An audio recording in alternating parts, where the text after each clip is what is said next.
Andrebbe insegnato il dialetto a scuola? Sì, sì, qui da noi sì. Perché secondo lei?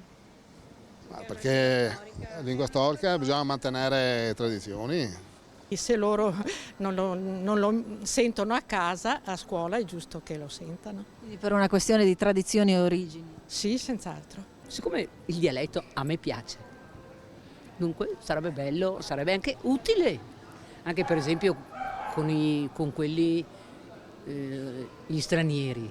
Io faccio parte del Cenacolo dei Poeti Vicentini, un tempo Cenacolo di Poeti Dialettali Vicentini, per cui penso che sia una tradizione da mantenere, anche se in casa noi parliamo sempre italiano, però è bello perché fa parte anche della vita e dei mestieri di un tempo. Non penso che occorra di più di tanto, anche tanti insegnanti parlano già veneto, anche con i loro alunni, io penso che non occorra, magari per integrare i ragazzi da altre parti, diciamo.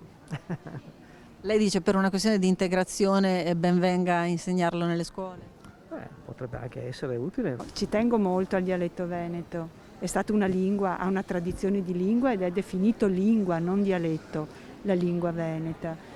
Però sono convinta che non esista questa necessità perché è molto diffuso e molto parlato e coltivato e magari si sente più la necessità di un italiano parlato e scritto bene.